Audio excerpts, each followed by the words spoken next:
Plus du tiers de l'humanité navigue sur Internet. On peut parler d'un continent à part entière.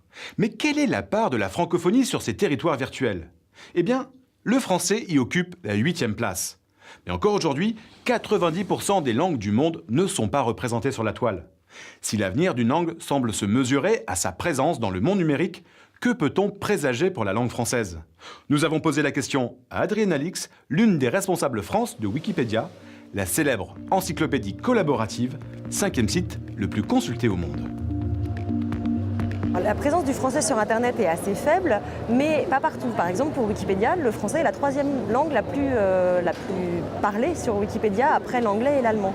Donc à partir du moment où on a des populations qui sont de plus en plus connectées, si elles prennent l'habitude et si elles osent surtout partager leurs connaissances, leurs savoirs, leurs avis, leurs opinions sur Internet, il n'y a pas de raison que le français régresse alors qu'en termes de population, il est en train d'augmenter très très largement. Toujours plus de contenu en français, voilà la clé. Et sur ce point, tout se joue en Afrique, le continent francophone de demain.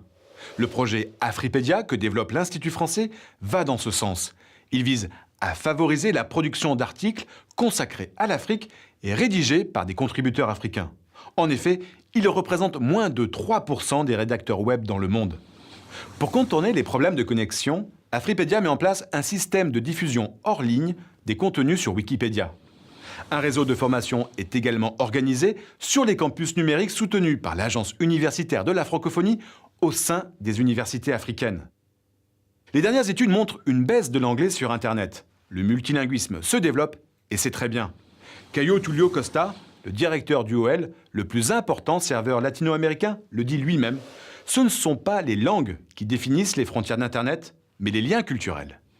Allez, maintenant les événements majeurs à ne pas manquer, c'est l'agenda francophone. Partout en France, la 9e nuit des musées, le 18 mai.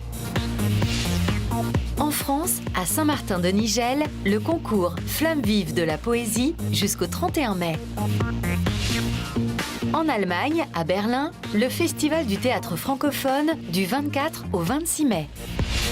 Rendez-vous maintenant sur Internet pour en savoir plus, réagir et partager vos coups de cœur francophones. Prochaine destination, Pondichéry. D'ici là, bonne semaine à tous sur la planète francophone.